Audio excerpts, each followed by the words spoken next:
Good evening and welcome to your very own Baiju 6th, 7th and 8th grade channel. I'm Aishwarya and our class today is going to be a social science class, and we are going to be talking about one of the greatest empires that were there in our history, that is the Mughal Empire, and what and how the creation of this empire happened. Now, I know most often than not, you see me in my biology classes and you know how I teach biology. But of course, when I'm going to take history, it's going to be slightly different. And of course, as we are going to be doing social sciences in our channel, we'll be finding new innovative ways to keep learning. So I can see that a lot of you are here, a lot of you are excited. And thank you so much for being so patient, because we had to do an entirely different setup, right? So it took us some time, but thank you so much for being very, very patient. Now, one thing with history classes and social science classes that both Ankita ma'am and I would always recommend that you do and come is, once the live is scheduled, right? And once you know which class we are going to happen, what I would want you to do is to read through the chapter once so that you know what is in the chapter. Because sometimes what happens is, if you don't have context, right? It's a story. Like, history is nothing but what happened earlier, right? And we'll sometimes get a little lost. Maybe we are not understanding. So it's always good to have a little bit of context, okay? Yes, now some of you are like, Ma'am, Tarana ma'am, where is she? Is Tarana ma'am going to continue teaching us? Tarana ma'am will definitely be teaching you, but along with Tarana ma'am, Ankita ma'am and I will also be teaching you. Yes? So how many of you are excited for today's class? Because we will cover the full Mughal Empire today. Now see, Mughal Empire in itself is a very interesting thing. Like, if we go and start dwelling deep into the stories, right, we'll get to know so much about them. But here in our class today, we are going to be focusing on an examination front, right? So on an exam front, what are the things we should learn? What are the possible questions that will come for us from this particular topic? And how we need to be ready. Yes? So very quickly, everybody, I hope that my audio, my video and my screen and what I'm writing on the screen is visible to all of you. If it is, please do give me a thumbs up, and of course, do let me know. Right, in the chat, give me a quick thumbs up. And yes, I remember all of you. I can remember Mahi, Faiza, Sukhdev, I can see Akshay. So many of you are here. So of course, I remember all of you. I remember all my students. Yes, very good, very good. Okay, it is good to go, so I'm not going to spend a lot of time. One thing I would recommend all of you that you do is that you have your textbook with you so that you can keep marking the important pointers, okay? And it will help you.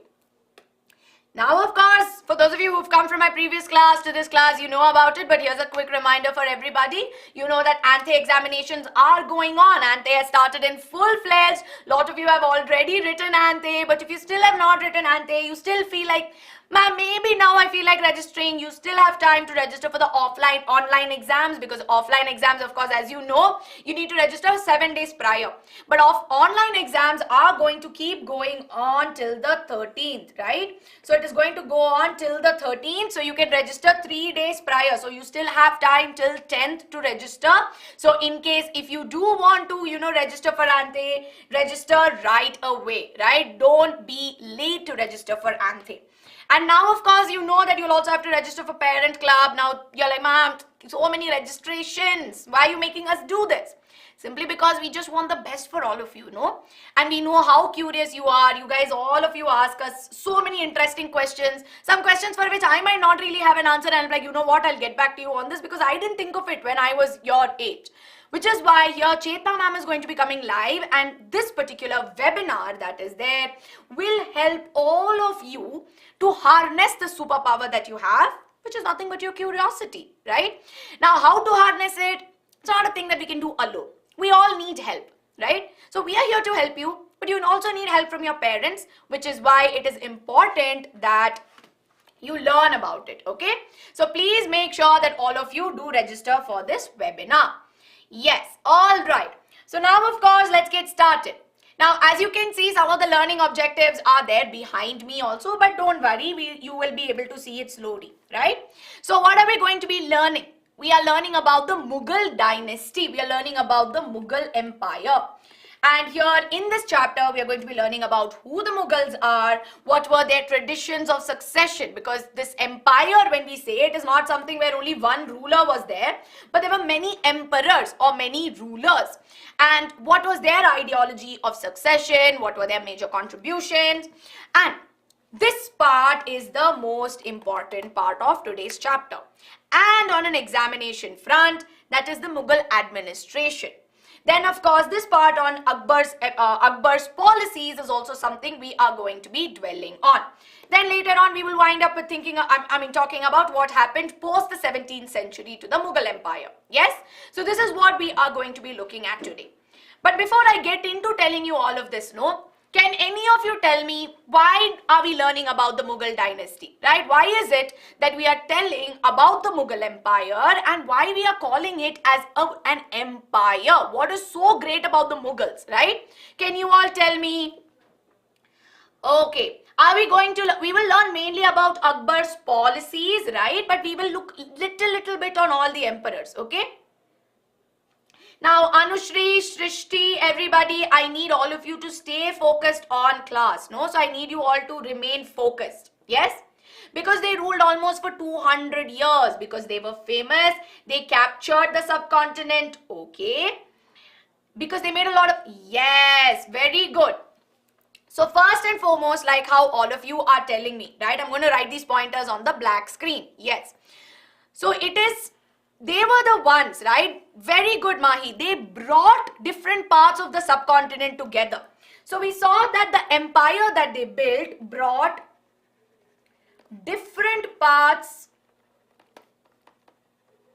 of the subcontinent together. So they were the ones who brought everybody together, where so far it was all, dispersed, right? And they brought everybody together. Now, the second thing is what you all told me, the contributions in terms of monuments, right? So, a lot of monuments that are there are very relevant even today. Now, how many of you can tell me from where does the Prime Minister of India give the speech or the address for Independence Day? From which monument, right? He goes to a certain place and that's where he gives his independent address, no? Can you tell me from where does he do it? Red Fort, very good. So he does it in the Red Fort. Now why Red Fort? He can go to any other place. No, he can build one for himself. Why is he still going to Red Fort? Because Red Fort much earlier was a place where one of the emperors stayed, and over time this has been happening. We still go there. Yes, so see, it has a lot of relevance in our today's presence also, right? The coin rupiah was formed, but actually rupiah was not technically by the Mughals. It was in the brief period by Sher Shah, right? So Sher Shah was the one who introduced the concept of rupiah, which was further taken forth by the Mughals. Yes? But apart from this, what I want you all to focus on is the administration. Okay? So we will learn more about this if you don't know what it is. The administrative laws, right? Or the way different parts of the country was run, how there were certain hierarchies, how there was a certain structure. These were the things which was introduced by the Mughals way back in 1500s, which is still being followed today, right? So this is important. I know they introduced the round tomb of Taj Mahal. Very good. The Humayun tomb. Yes, Qutub Minar is not built by the Mughals. It is not. Okay. So now, as you know, it's important that we focus. See, we will focus on the contributions of the Mughals, right? Yes, very good, Mahi. Very good. No, we're just getting started. Which is why there is relevance to learning about the Mughal Empire. So let's start off with a very simple question on who are the Mughals, or why are we calling them? What is the reason behind giving them this name, right? Why are we calling it as Mughals? Now, ma'am, what is administration? Administration is nothing but how you organize. Like if you have a society, how do you manage what's happening there? Simply put, that is what we call as administration. Yes, Fatehpur Sikri, very good, very good. They are all different monuments. So let's start off with the first part, which is on who were the Mughals, right? Now, Mughals were nothing but they were descendants of Genghis Khan from their mother's side and Timur from their father's side, right? But now, as you know, they are not very proud of their mother's side or to be descendants of Genghis Khan, but they were extremely proud of their Timurid ancestry, right? And if you know, right, we know that the Timurid ancestry played a very, very important role, no? Yes, from Central Asia. Very good, very good. So now you know this is the ancestry of the Mughals. Now what can you tell me about Genghis Khan? What do you remember about Genghis Khan?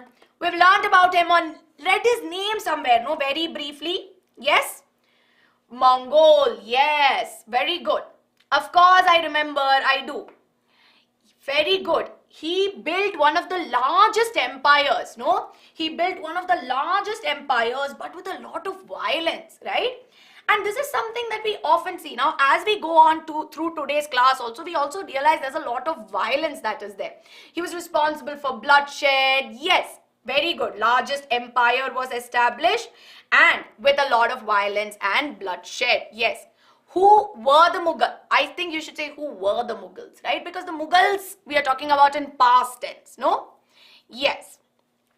So now, of course, when we talk about the foundation of the empire of the Mughals, yes, it started with Babur, no? So Babur was born in Fergana to a governor. So he was born to a governor in Fergana, and what he did was, after the passing of his father, he slowly started to expand. So from Fergana, he slowly moved on to this part of India, right? He started coming on to India and he made his expansions and he eyed on how, you know, the subcontinent looked like. I'll not say India, but I'll say the subcontinent that was there at that time. He eyed on it, and of course, he was forced to leave his throne because of the invasion of the Uzbeks from the Uzbekistan. But he made his way into the subcontinent by defeating Ibrahim Lodi, who was the then Sultan of Delhi. And this fight that was there happened in Panipat, which is why we call this as the first battle of Panipat, right? So Babur won the first battle of Panipat. And he was the one who established the Mughal Empire. So if they ask you, who established the Mughal Empire, who were there, then we say that it is Babur. Now an interesting thing is, in this fight of the first battle of Panipat, no, Ibrahim Lodi had a huge army, okay. If you look at his army, he had like so many people, and you know, he had a huge, very strong army, a lot of elephants. It looked like Ibrahim Lodi had the upper hand. But Babur, on the other hand, no, he had a secret weapon.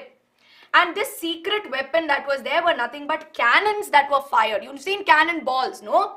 All of you would have seen these cannonballs which would look something like this. Yes? So there were these cannonballs which were shot with gunpowder. Now this was something very new. Back then the people had not really seen what this was, no? Which is why Babur introduced this. And this was his secret weapon. Which is why Ibrahim Lodi did not even stand a chance. And he became the first. Yes, this was known as the Tulguma strategy. Very good, very good. So that is how he was able to establish the Mughal Empire here. Yes? Alright. Do we say Babur or Babur? So we say Babur, right? But we write it as B-A-B-U-R. Okay. Very good. Yes, everybody. Very good. Humayun, Akbar, Jahangir, Shah Jahan. Yes, that's the correct chronology. Ma'am, you are going a little fast. I am going a little fast because you know, right, we have the whole chapter to cover. But see, whichever parts you don't understand, what I would recommend is you can slow down this part of the video and you will be able to see it. Yes. What do we mean by the term empire? Very nice question. See, empire is when we talk about large. I'm telling you in simple words, easy to understand words. This is not a technical definition. An empire is when we have large areas of land incorporated under one ruler.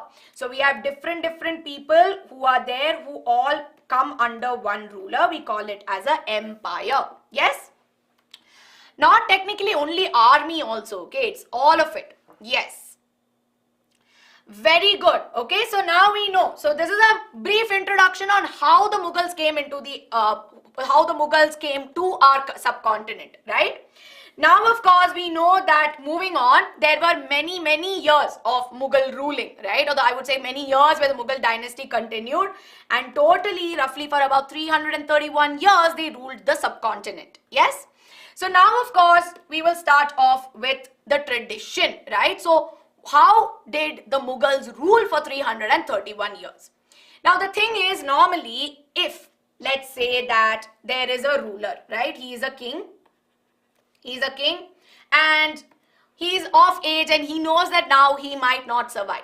So ideally what happens is that the king will pass on the crown from him to the eldest son.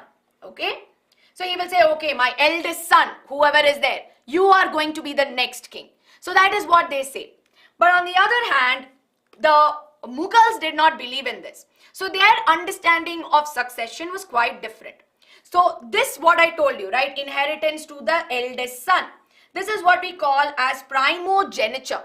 Very fancy term. Primogeniture are nothing but, when the crown or the empire is passed on from the ruler to the eldest son. Yes?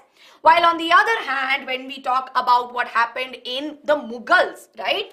In the Timurid and the Mughal concept, we saw that there was coparcenary inheritance, right? So there was coparcenary inheritance wherein in the inheritance or the property or the whole empire that was there was divided amongst all the sons, and from those four they would choose one, right? So now are you able to understand this? Are we clear with this? Yes? Yes, very good, Stuti, very good. Are we clear so far? Incorporated means to include them. So incorporated is to include it into something. Yes? Babur wrote Babur Nama. Very good, very good. Yes, all right. So now more on Babur, I'll tell you. Second point. Yes, I'll explain that. See, now mainly what happens is normally if there is a king, right? So we have a king here, and once he is of age, his empire or after death, we see that this will go on to the eldest son. No? This is what we call as primogeniture. Okay, where it is going from the king to the eldest son. But now here we are saying, or in Mughals what we observed, that it was not going to the eldest son, but rather the land, or it was the inheritance was divided amongst all the sons, right? So all the sons amongst them, it was divided. So this is what we call as coparcenary system. Yes? So this means that the empire would be given amongst the four, and from them a ruler would be picked. Now what do you think is a problem with such kind of thing, right? Why only eldest son and not eldest daughter? Very good question, right? Very, very good question. Now back then, although if you remember when we were learning about the Delhi Sultanate, there was a brief period when we had a queen also. But the people were not really accepting at that time. See, for women to progress in history, you will understand that on multiple situations, when the women were actually giving out proper, ideas or their suggestions, it was not really welcome at that time. Which is why if you see, most likely than not, we would see that it was only going to, it was in the male. It was very patriarchal, right? Only about males. Or mainly we would see this. Yes, Razia Sultan, very good. See, even if I drop a slight hint, you are giving me the answer. Yes. Was the first in the subcontinent? Yes, which is why Ibrahim Lodi was surprised. No, he's like, what is this? I have never seen this in my life. So in the subcontinent, he was the first. Yes. When an empire means when a certain amount of people living in a vast land or ruled included by, you can say that. It is the correct order, Shreyasi. Yes. So now, very good. Coming back to the question that I had asked, what would happen with this kind of a thing? With this kind of a thing, what was happening is that this was creating a lot of conflict, which we will learn more later. This here created a lot of conflict amongst the sons, right? But nonetheless, that was how it happened.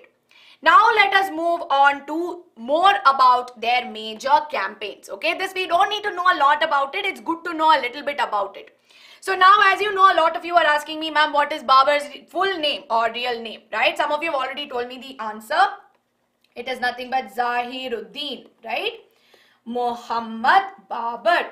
Just like how Akbar's name is Jalaluddin Muhammad Akbar, no? So this is how his full name is. Yes. Now, of course, he was a founder of this Mughal dynasty that is there. Now, he started ruling around 1526. Like, if you check between 1526 and 1530, we know that 1526 was when he had the first battle of Panipat and defeated Ibrahim Lodi. Then again, between 1527 and 8, he defeated Rana Sanga and the Rajput rulers at Kanwa and Chanderi. So you need to know these military campaigns. You only need to know the terminologies, not more. Okay. This is not our major focus that is there. Yes, he was the great grandson. Very good. And of course, with this, he established control over the Sultanate, especially in Delhi and Agra. Now, his son, so of course, he ruled, and most of what we know about Babur and how he was, conquering, right, was known through his autobiography, like how all of you told me, which was Babur Nama, right? So, he lost his dad when he was about 12 years old, and then he slowly, 12 years old, right? Not 14. 14 is Akbar, okay? 12 years old was when he lost his father and he took control over the land, and then he started conquering. Yes? Very good. Yes, Shreyasi. Very, very good.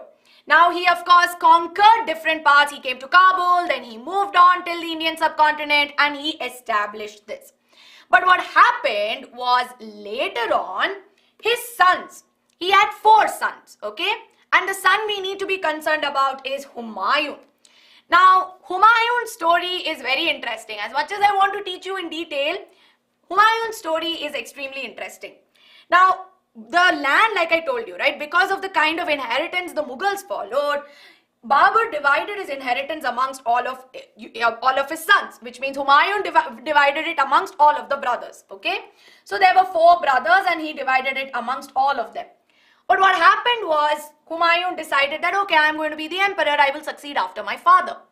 But this did not really happen or bode well with the other brothers. So the other brothers, they slowly started to rebel. Now, of course, here if you see, Humayun had his fair share of conflict. But the thing was his fight with Sher Shah, right? So I'm sure all of you would know about Sher Shah Suri. How many of you know about Sher Shah Suri? Yes? How many of you remember about Sher Shah Suri? Right?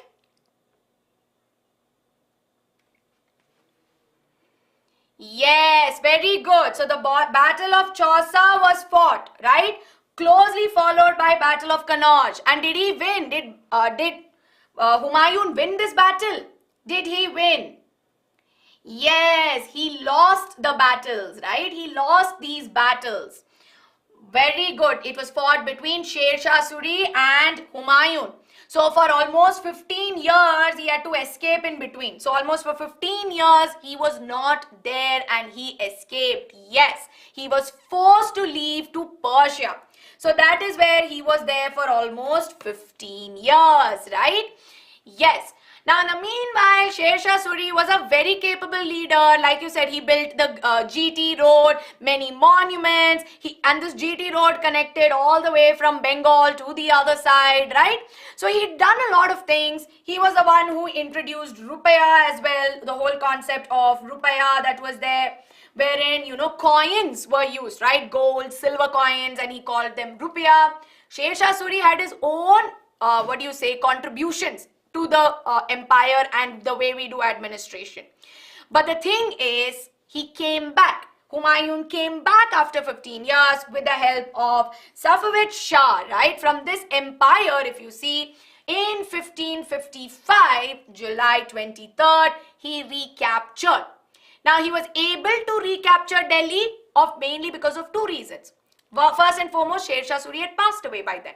And secondly, people who succeeded Sher Shah were not very capable, which made it easy.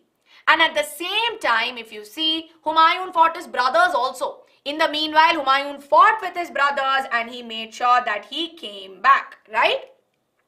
Yes, he recovered with the help of Safavid Shah. Yes? No, Hitesh, I am not ignoring all of you. I am reading your questions. I am reading what you are telling me. Most of you are helping me out with this also.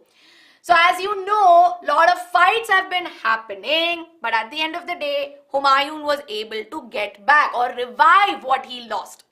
Now, after winning, right, after winning these battles and losing a fair share of battles, Humayun died. Now, Humayun died, I mean, surviving these battles in itself is a big thing. But he fell down the staircase of a library and he lost his life, leaving Akbar to be the king, right, at a very, very young age. Now, at that time, Humayun had a very capable general who was Bairam Khan. Now, Bairam Khan was there right from Babur's time, okay? He served Babur, he served Humayun, and now he was going to be ruling on behalf of Akbar until Akbar became independent, right? Or Akbar became old enough, yes? So, Akbar became old enough and of course, Akbar started to rule, and Akbar's rule is considered to be one of the golden ages of the Mughal Empire, and we'll know why. Because Akbar was often known as Akbar the Great, right?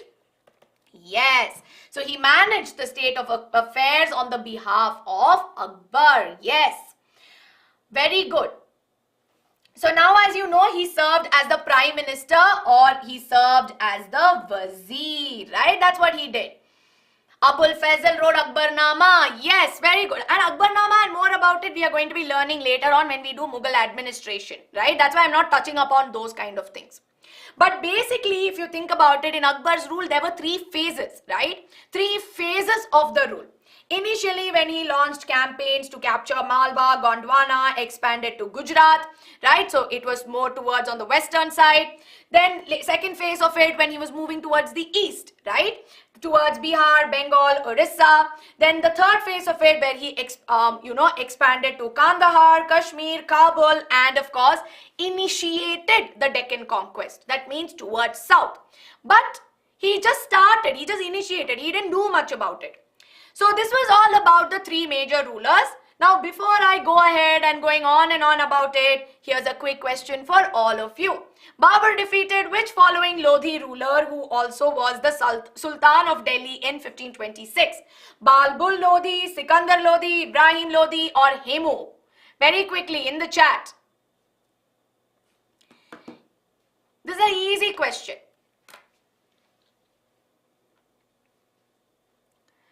Very good, everybody, very good. And what was this battle known as? Can you tell me? This is known as Battle of... What is this battle known as? Ma'am, are you a history teacher also? I'm helping you with history, right? You all needed a lot of social sciences classes, so I'm here to help you out with it. Very good, very good. It is known as the Battle of Panipat. Now, should I say only Battle of Panipat or should I add one more word to this?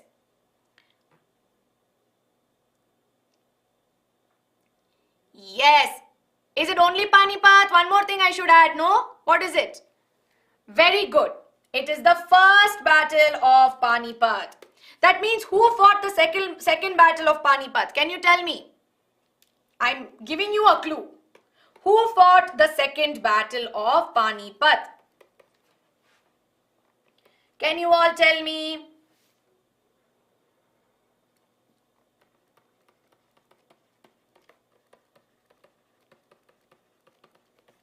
Akbar fought it with whom? In the chat. Akbar fought this with? Akbar versus whom? Hemu. Yes, Hemu of the Suri Empire, right? Yes. So this is all about the second empire the second battle of Panipat. Something to remember, which I missed out. I saw Hemu's name here, which is why I know that the correct answer here is option C. So you need to remember these two. First battle, which was fought by his grandfather, and second battle. Yes, who's also a descendant. Very good, very good. Now we will move on to the later people who were there who succeeded after Akbar. So you had Jahangir, who was Akbar's son, who of course had a very peaceful reign, I would say, because Akbar and what we are going to learn about how he settled the administration. You see that Jahangir did not have to do much. Everything was settled for him, right? So he made some chotu-motu changes in the administration and he added Awadh and Kangara to the empire.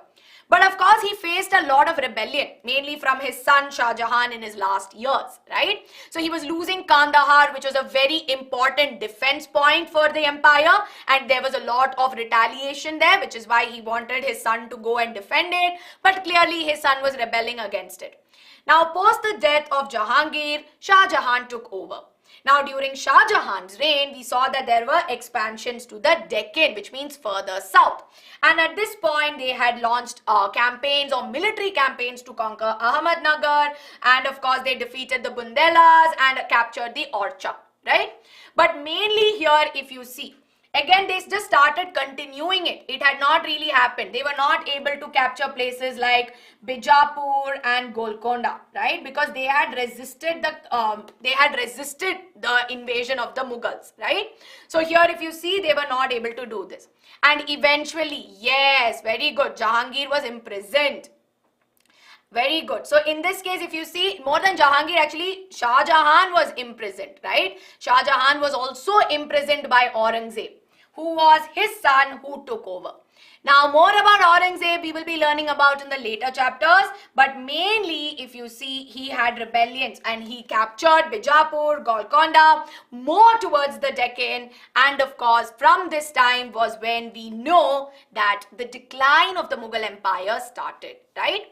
Why did division of inheritance lead to rebels? See, it's very simple, okay? In one case where the empire is passing on to the eldest son, people think that, you know what, that's the rule. But now when you are dividing it amongst 4 people, all 4 people think that they are capable of it. And more than that, everybody at that point was very like, okay, we can do a better job. Okay, maybe we want to do that. Everybody had they were very opinionated, which is why there was a lot of rebels, right? Yes. Awadh and Kangara are places. Okay, they're just places. Yes, okay. So now, of course, everybody, are you enjoying this class? Are we, finding this easy? Are we, feeling that now Mughal dynasty is very interesting to learn about?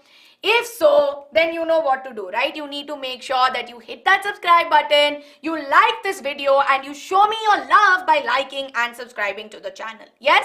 And I hope all of you are making a note of important pointers that we are discussing today. Yes? What does inheritance means when it passes on from parent, right, to son?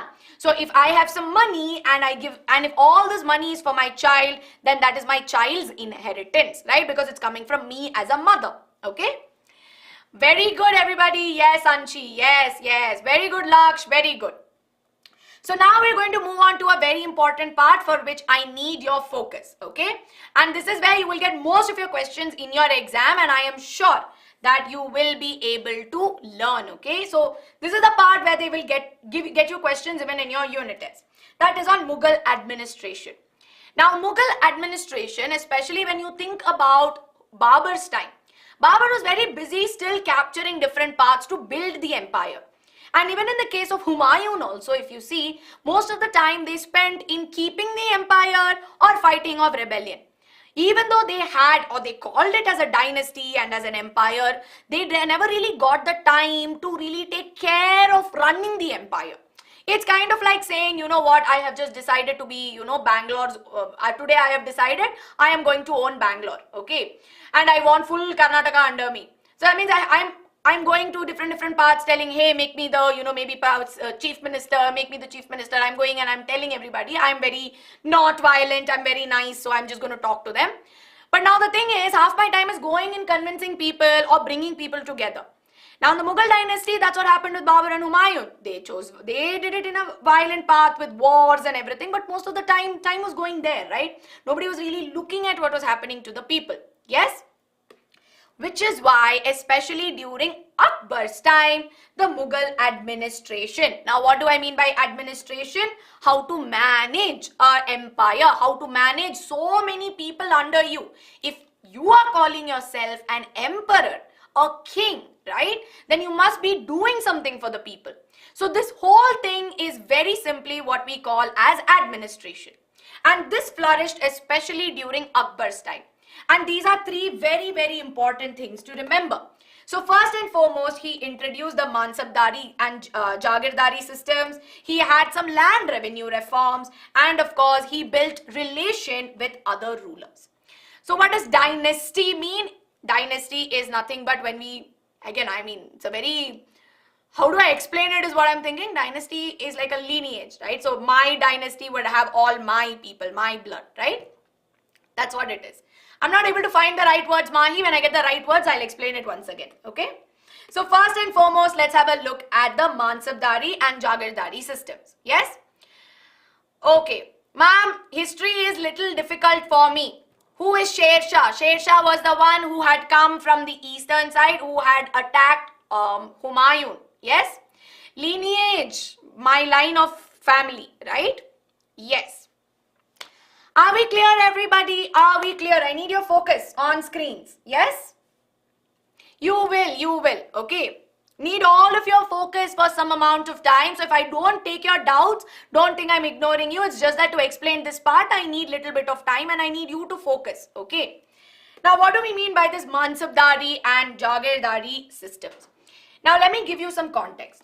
Now, during Akbar's time, once he became the ruler and of course he was independent of Bairam Khan's regency, Akbar wanted everybody to work together. Okay, so he never saw himself as maybe an Islamic person, somebody else as Hindu. There was no discrimination, which is why he wanted to have officials. So if he had a government body, he wanted people that included everyone. He wanted a very diverse, he wanted everybody to be included. Now you have Iranians, Indian Muslims, Afghans, Rajputs and Marathas, everyone. So what do you think of this? It's as simple. Now imagine that, I'm playing basketball, right? And let me tell you that for a very long time, people were telling me that, only tall people who are above 5'10" can play basketball. Now the others will feel left out. No, they want to play, they may be very good at it, but just because of some other reasons, I am not able to go play basketball. But now, when they tell there's nothing like that, if you are good, if you enjoy playing basketball, come play with us, then I'll also feel good about it, right? Yay, you know what, he's doing that for me. So that also brings a, set of inclusivity. That is why the Mughals, especially from Akbar's time, they included people from diverse places. Now, these officials, these people who are into administration, that means looking after things, we call them as administrative officials. They were called as Mansabdars. And what was the role of the Mansabdars? Make a point of this, write this down. Who are Mansabdars and what are they doing, right? So they are responsible for carrying out civil, that means for the people. They are responsible for looking out for people, and they have some military responsibilities, and such that they do these two things so that the Mughal Empire can work smoothly, right? So this is the role of the Mansabdars. Now a Mansab, so if you see Mansab here comes from the Arabic origin. So Mansab here comes from the Arabic origin, which means position or rank. And a person holding it is who we call as a Mansabdar. Now, what is the reason? Like who becomes a Mansabdar? Can I just walk into, maybe the palace and say, hey, I want to become a Mansabdar? Can I do that? Yes? Actually, the way Mansabdars are decided are based on certain factors, right? So this is based on Mughals use Mansabs to fix the rank, salary and military responsibilities of the Mansabdar. Which means that every Mansab, if you're looking at a particular position, it depends on something. So it's kind of like how, in your school, all of you have school captain, then you have house captain, then after that you will have sports captain, then in classroom also, then later on you will have a school, class prefect, then you will have a board leader, then you will have somebody who's going to be a cupboard leader. You have this in school, no? We all have that in school, right? Maybe cupboard leader and board leader was there in my time. I don't know if cupboard leader and board leader is still there. Yes? How many of you have had this? Can you tell me? Yes. So how do you decide who becomes the class leader, who becomes the school captain, who becomes the house captain? There is a certain way of deciding all of these things, no? Yes, very good. So it was dependent on importance of job, not technically. It was determined by a certain value. So their rank and salary that was there, no, it was determined by a numerical value which was assigned, which is what we called as a zat. Okay. So the rank and salary of the Mansabdar will be decided by this numerical value. Like in our case, the school captain is normally decided by the principal. But how is the principal deciding it? Based on some marks, based on attendance report, right? So they'll be checking all of this, no? So that is what we mean by it. Who is a Mansabdar? Again, they are officials who are responsible for carrying out civil and military responsibilities. Yes? So this is what we mean by it. Now, military responsibilities were focused on something else, right? How do you know? Now I have 3 people, okay? Now we are all, maybe say 3 Mansabdars who are there. Now how do you know what kind of military responsibility, right? What kind of military responsibility do you give these 3 people? That is determined by the number of Savar or cavalrymen that he is supposed to maintain.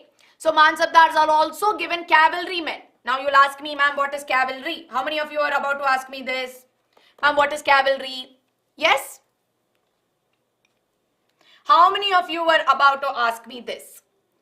That is not a kind of currency, it's a numerical value, right? The rank, the salary based on their contributions, they put a numerical value on it. That is what we mean by it. So just like I told you, if I have to decide a school captain, I need certain things, right? I need to know their attendance report, I need to know the marks, right? So that's something I need to know, right? Yes, so that's what a numerical value or a zat is that helps in determining the rank and salary. Cavalry are nothing but people who are fought on horseback. Very good. So these are people.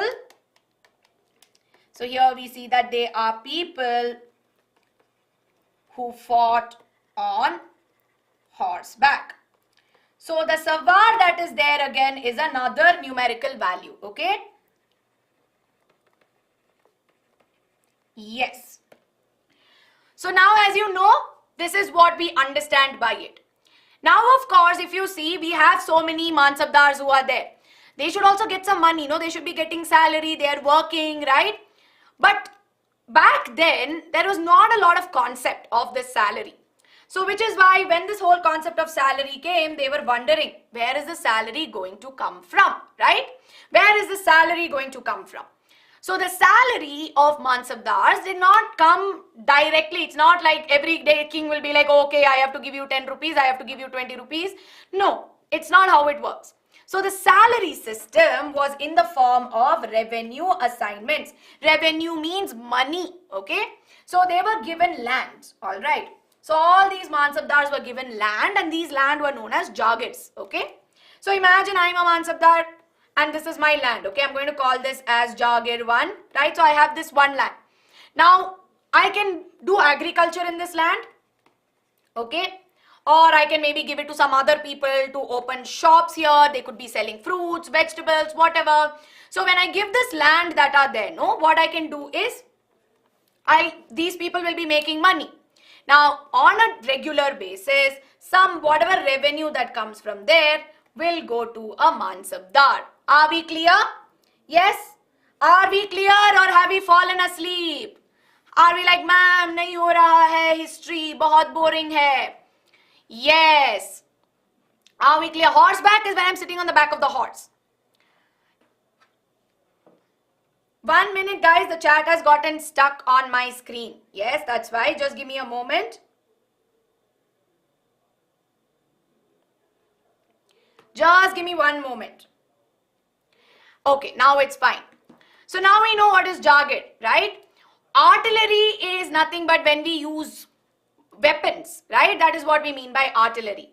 Governor is somebody who governs, right? He governs the day. I'm telling you in simple words. I'm not going into details. Governor is somebody who governs the working of the overall empire that is there.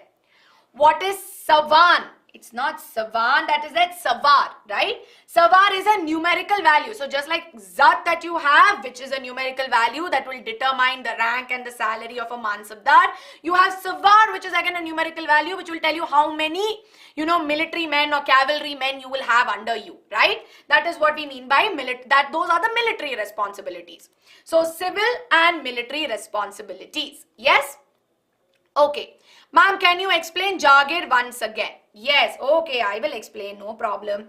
See, you have your Mansabdars, right? You have all these Mansabdars who have a certain rank which is decided by their numerical value Zat, and they are given some military responsibilities.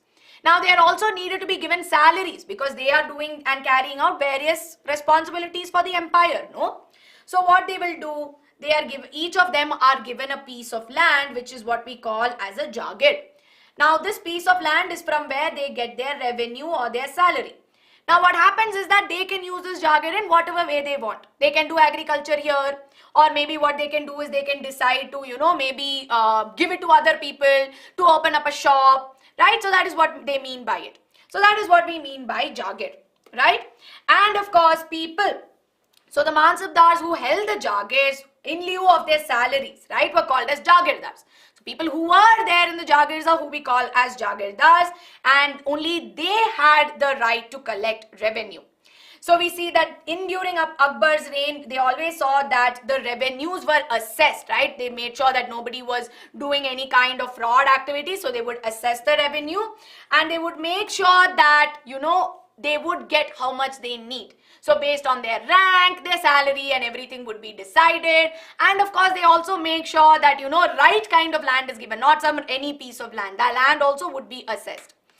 Yes, Mansabdars have the responsibility of administering the Jagir. Yes, they do, but it is not something that they can say that it is their own, right? Which means that if I have a Jagir, but I cannot give that land to my son. It's not an inheritable property, but they can take care of it. Yes? Okay. So now, of course, a lot of you are asking me, ma'am, then does this money go to the king? I will tell you about this. Why do they need to give salary? Because you are working, right? See, so that is the whole point. So far, what was happening is people were not getting paid, which means if an empire has to survive, as simple as that. If as a country, just take our example today. If we need to, grow as a country, as individuals, we must be able to grow, right? The economy should grow. Only then the country is progressing. And the economy grows also in this manner, right? That is something you need to understand. Yes? Now, of course, the next part of it is the land revenue system, okay? Yes. So, we are now going to be looking at land revenue systems. Now, how is this land revenue system? Now, this right here is very, very important, right? So, this is going to be an important thing that we are going to discuss. Economy is the overall, how do I put it in easy words? Basically, it is the kind of money and the progress that we are making in terms of development, right? Economy is where we are looking at how we can make the country progress. Nobles are people who hold titles, right? They are people who hold titles, they may have some lands, right? And they have a position in the court. So we call them as nobles. Yes. So we will discuss, see, these are two things which this one thing is something I need to discuss in detail because after this you have chemistry class also, no, by Kriti ma'am, and I need to wind up this session as soon as possible, right? So we'll quickly wind this part up, okay? So now, as you know, in land revenue system, this was also known as the Zamindari system. Now, I'm sure all of you would have heard about Zamindari system, right? We all know about Zamindari system, right? We've heard of this word Zamindari for sure. Yes? Whoever is moderating the chat, can we please have a look? Yes. So, give me, I may extend for 10 minutes, okay? So, I might extend till 6:05. But in case, what you can do is you can always come back and watch the last part, right? Yes, so we have Zamindari system. Now the thing is, as you know, there were a lot of farmers who were growing crops, there were people who were doing the work, but they also had to collect tax, right? Now what is tax? Tax is a small portion from the revenue. Now this could be in the form of grains, it could be in the form of produce, right? So here it could be in any form. So right now, of course, we paid in the form of currency or money, but back then they were not really collecting it in that form. Tax could be paid in the form of grains or, coins, however, right? Now the thing is, a small portion of it would go to the government. So if you have large agricultural lands, little of everything will go to the government, and the rest of it would be, given out or sold off. Now, with the empire being so big, it is not that, a small group of people were able to go everywhere and collect money, right? Or, collect the tax. Which is why they had people who served as intermediaries. And these intermediaries were known as zamindars. Kings are not known as zamindars. Zamindars are these people in between people, or what we call in English as middlemen. Right? They are between the two, no? So here we see that they are trying to bridge between the two. Yes? In exam, do we write in Hindi or English? Always write in English. Zamindari, just like how I have written, you write it. So here, if you see here, we have zamindars who are there, who are the intermediate people, and this kind of a system was called as zamindaris, right? Or the zamindari system. And the zamindari system was something that did not stop with the Mughal Empire. It persisted well after India's independence also, like that's in 1947. Something which was established way back in the 1500s lasted till 1940s, right? So between who to? Between the king and between the peasants, right? Zamindars are those. Now, of course, we know that there was a lot of thought put into it, right? Where we know that they made sure that they fixed the tax on each crop.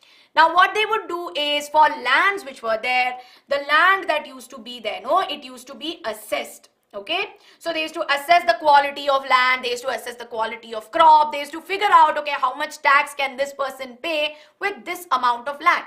And this was fixed. And it was fixed for almost 10 years, alright. And this was what we call as the Zabt system. So what is the Zabt system? Zabt system is when lands were assigned, or the lands were assessed, it was assessed for 10 years, and based on that a tax or a fixed tax was proposed. Now this was something which was introduced by Akbar's revenue minister Todarmal. Now, of course, in this case, for the assessment of the land, not in all places could they go and assess the land. Places like in Bengal and all, they were not able to do. Bengal, Gujarat, they were not able to assess the lands properly. And as a result, we saw that the zamindars were exploiting the peasants. Now, when the, tax is not fixed. So, in other places, tax are fixed, so zamindars have to just collect it and give it. But in places where it was not fixed, zamindars were not really following the rule. They were like, hey, this is my loophole to get some more money and put it in my pocket. So, that is what they were doing. What is the meaning of peasants? Peasants are people who normally practice agriculture or small scale businesses, right? While revenue is the money that gets generated. When will Mughal Empire end? It goes much up unto 16th, 17th century, right? It goes much later. Till Aurangzeb it goes. What is the meaning of intermediate? Between the two. Yes? So are we clear with this? We have a lot of heavy terminologies coming in. No, Mansabdar, Jagirdari, now Zabt, Zat. But are we clear with all of this? Are we clear? Can we say peasants are farmers? They are not only farmers. Okay? I am coming to that part. Small scale means small lands. Not like 10-15 acres of land. No? Exactly. So that was what was putting pressure. If there was a natural calamity, they will still have to pay tax. They will have to. Assessed means they will do like a check. You know how your teacher will check your notebook, no? Like that they will check the land. Yes?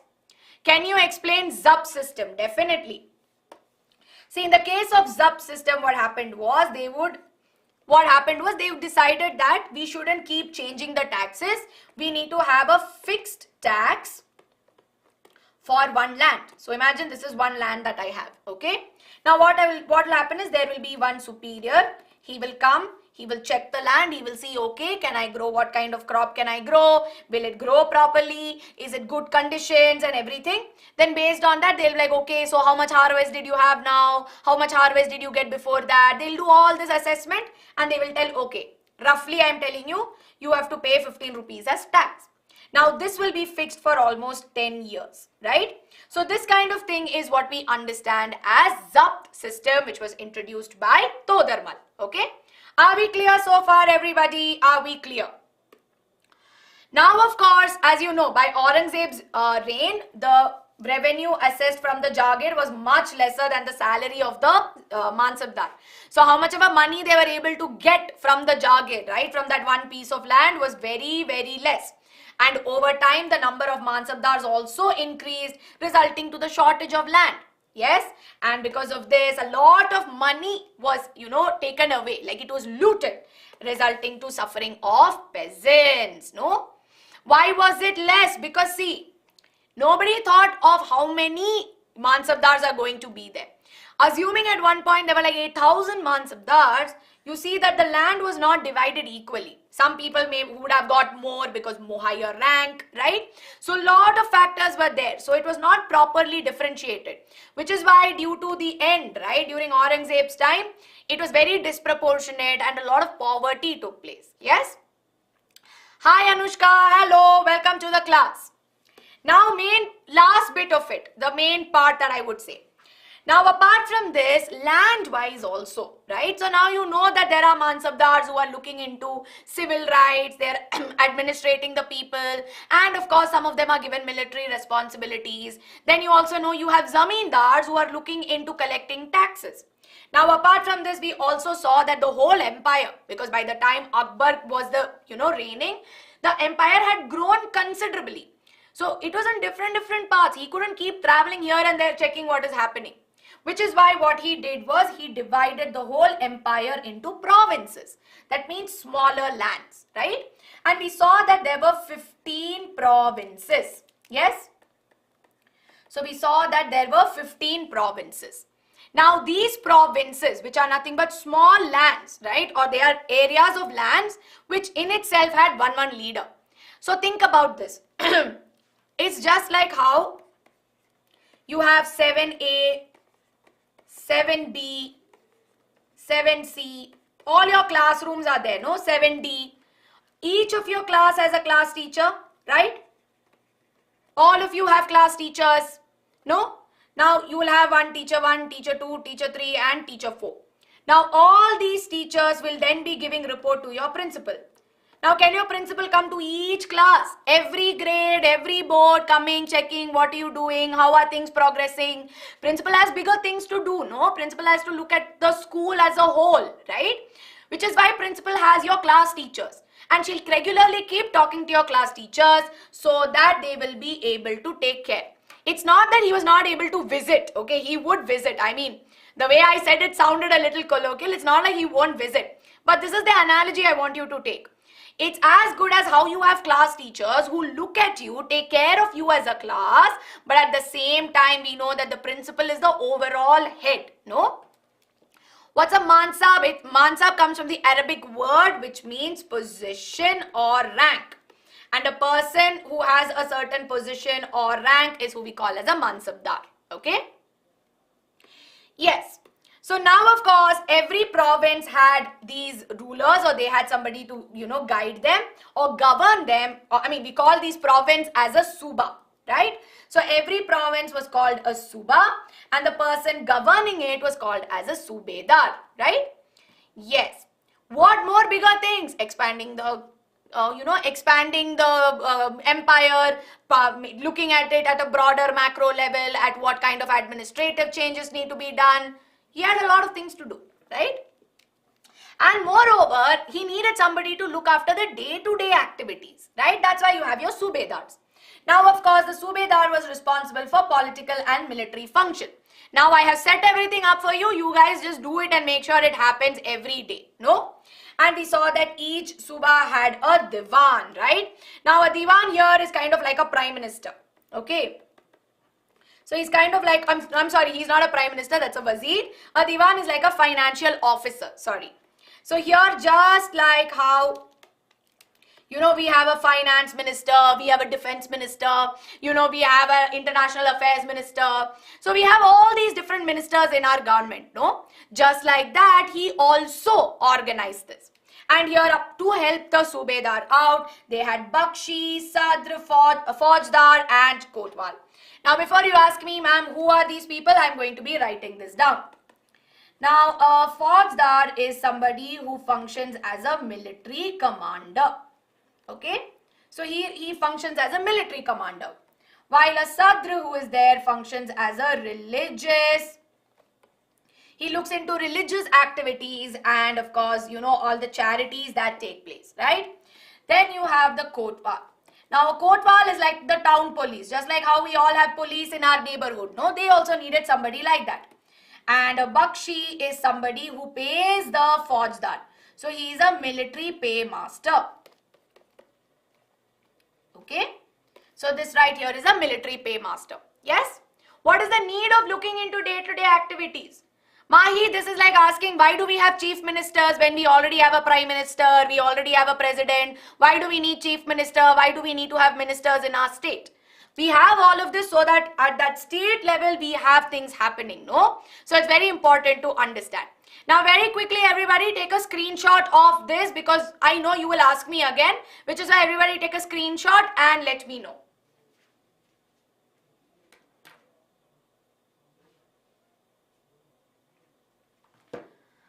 Yes, okay.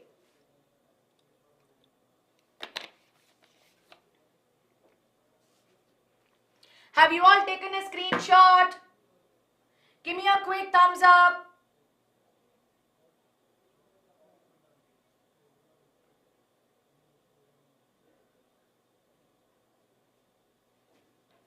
Yes, all right. Was Shah Jahan the last Mughal emperor? No. Aurangzeb was there after him. Mir Zaman was somebody who was looking into their day-to-day activities that was there. I'm not very sure. I think that is there. Right? Yes. So now, of course, we know about Mughal administration, and from this, what do we understand? What do we infer? We see that a lot of administrative policies which were put forth by the Mughals are still implemented even today, which is why in this case, we see that it is important to learn about Mughal administration. So here's a quick question. What is the role of the Zamindar in Mughal administration? Here's a quick question for all of you. I want you to let me know very quickly. This can come to you for 3 marks, okay, in your exam. But now you give the answer to me in one word. In the PDF, you will have an elaborate answer. Yes? Okay. Everybody, I know a little bit, some of you are getting distracted. I need you all to stay focused on the chat, okay? I do not want anything else. Yes? Very good. They collect land revenue. Zamindars collect land revenue. Very good. But there's a very important keyword that you need to use when you are talking about Zamindars, right? What is the keyword that we use for Zamindars? Can you tell me? What is the keyword that we would be using? Collecting land revenue, okay. Is it collecting land revenue or collecting taxes? What are they going to do? Are they collecting land revenue? Very good, Shaurya. They are middlemen, right? They are the middlemen or they are intermediates that you need to assess, right?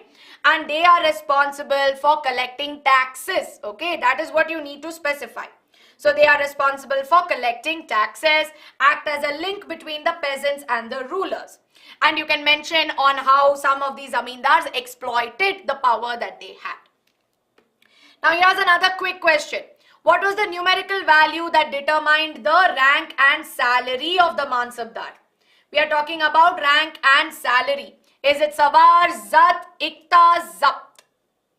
What is the correct answer? Very good, everyone. Very good. Very proud of all of you. Yes, the correct answer here is option B, Zat. Now, if I'm asking for the numerical value in order to attain military responsibilities, now if I want to assign a mansabdar with military responsibilities, what value will I look at? Can you tell me? Is it Sawar, Ikt or Zabt? What will I do if I want to assign a mansabdar with military responsibilities? What will it be? Very good, very good. It will be Sawar, right? Yes, very good. No problem, Sanika, no problem at all. Okay. So now, of course, we have looked at all the two parts. Now the last one is Mughal relations with other rulers. Now I told you that Akbar especially was the one who started bringing all the other rulers, especially the Rajputs, together, right? And he had Rajputs working and cooperating with him. And he was able to do so because in some cases, like with the Rajputs, he entered matrimonial alliances. I'm sure all of you would have watched some movies on this which was based on this also. Now, along with this, we also see that there were many powerful rulers who were there who received high positions as well, right? All right. So now, of course, with this, we have looked at Mughal administration. Now we will go on to Akbar as an emperor and his policies, right? So now, of course, we know how great Akbar is. But how did we know about Akbar? How did we know what he was doing, right? What was the reason behind it? That is because of the fact that Akbar wrote his biography. And it was a 3-volume history on Akbar's reign, which was called as Akbarnama. Now, Akbar, as you know, was an illiterate, right? Akbar couldn't really read and write, which is why he had Abul Fazl, who was one among the Navratnas who were there in his court, who had written it for them. Now, the first and the second volumes mainly deal with Akbar's ancestors, while the third volume that is there, which is Aini Akbari. Remember this, very, very important. Aini Akbari was responsible, which spoke about Akbar's administration, revenue, geography in great detail, right? Which is why here we also see that it provides statistical information. It provides actual data on crop yields, prices, wages, and so on, right? So this right here again is very, very important. Now, along with this, Akbar also introduced Sul-e-Kul, right? Now, we know that Akbar's subjects were all having a diverse population, and we know that with multiple religions, it was very tough to monitor, or it was very tough to take care of all of them. Which is why, if you see, he wanted to have more discussions with them. He wanted to talk to them, understand about their religions. Which is why he brought a lot of religious leaders, and he brought in a lot of, the religious heads and leaders, sorry. So he brought in religious heads and scholars along with the leaders so that they all understand this, right? So in this case, if you see, Sul-e-Kul means universal peace. And this was the idea of tolerance that he wanted to introduce, where he intended that people be not discriminatory, right? That means that he did not want to propagate the idea of discrimination. He wanted to believe that even though we belong to different religions, we can live in the same empire under the same ruler. That was the idea. So what is Sul-e-Kul? It means that it is universal peace. And with the help of Abul Fazl, he was able to frame his governance. He was able to manage his land. He was able to manage his empire with the help of this idea, right? So this right here is very, very important. And he used to regularly have all of these meetings with different leaders in Fatehpur Sikri, right? He used to meet there and talk to them about it. So now, of course, here is a very important question for all of you as to why do you think Akbar chose peoples belonging to different diverse backgrounds as his courtiers? Why did he want all of them to be in his court? He had Navratnas also who were chose from different diverse backgrounds. Again, reason being that he wanted to attain different perspectives. He wanted to gain an insight into what was really happening, and by including everybody, he was able to maintain law and order. Yes, to have less enemies. Very good. What is diverse population? Variety of population. People who came from different backgrounds. There were some who were Hindus. There were some who were, Persians. Some of them who were Christians. Some of them who were Muslims. So he wanted everybody to be together. Now, of course, a quick question for everyone. Emperor Akbar is associated with which of the following policies? Zabt, Mansabdari, Sul-e-Kul, or all of the above? Very quickly. Yes? Can you all quickly tell me in the chat? Will you take another class? See, I want to wind up Mughal Empire. That's why my class is stretching out a little, but more or less we are done. Okay, in another next 2 minutes, I'll wrap it up. Very good. The correct answer is all of the above. So with this, of course, if you see during Akbar's reign, especially when Akbar was the king, the Mughal Empire was at its zenith, right? It means that it was the most successful, at its peak, you could say, during the rule of Akbar. But post that, during Jahangir also it was fine. Like, he did not make a lot of administrative changes. But what eventually started happening was the Mughal rulers, because of their effective administration and military, they became one of the richest empires. So a lot of these foreign travelers who were looking at the subcontinent were marveled by how the Mughals were ruling, and they would keep visiting. But however, even though the rich were there and of course it looked like things were flourishing, the common folks or the peasants, right? The peasants were really suffering.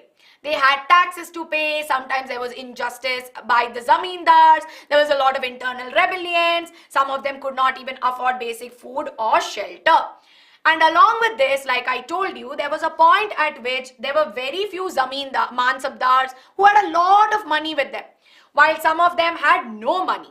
It was to a point when about 5.6%, right? That means roughly around 400 mansabdars out of 8,000 owned at least 60% of the wealth of that was there. So there was a large discrimination that was there, right? There was a huge discrimination. The rich were becoming more rich and the poor were becoming even more poorer. Which is why in the late 17th century, there was a lot of uprising that took place. In small parts like, regions like in Hyderabad and Awadh, there was a lot of independent empires that started to come. They started to rebel, which we will again learn later on in the later sessions. We will learn more about it. But eventually, this led to the decline of the Mughal dynasty. Right? So this is how the Mughals eventually declined. So with this, of course, we come to the end of today's class. Now I know today's class was long and of course it extended around 17 minutes more than 1 hour. But I hope now this chapter is clear to all of you. Here's a quick homework question for everybody. I want you to let me know in the comment section below that how important was the income from the land revenue to the stability of Mughals, right? So this is a textbook question. So I need you to let me know this answer in the comments. Write it down in about 3 to 4 points and I'll be checking your answers. So I hope all of you enjoyed today's class. Yes? Did you enjoy your first history class? I know that the other class with Kriti ma'am has already started, but I hope now that all of you have enjoyed it. Transportation and civics will be coming very soon, okay? Will be coming very soon. Don't worry. Ma'am, are you angry with Mahi? No, I'm not angry with Mahi. What happened? Why do you people... I was never angry. No, I was going a little fast because Kriti ma'am's class has already started, no? So that's why I wanted to wind up the session so that you don't miss out on any content, okay? Please don't, I never get angry with my students. Never ever will I get angry. So please don't take it in any other way, okay? Here's a quick reminder, if you all know about anybody who is, maybe interested in spoken English, or people who are in 8th and 9th grade who want to try out a spoken English program, please do check, let them know about this. It is a paid course, but it will definitely help you with your spoken English. And of course, with this, we've got you covered no matter what. If you like this video, please hit that like button, share it with your friends, and stay subscribed to our channel, right? All right, everybody, hoping to see you all very soon again. Bye-bye and have a nice day.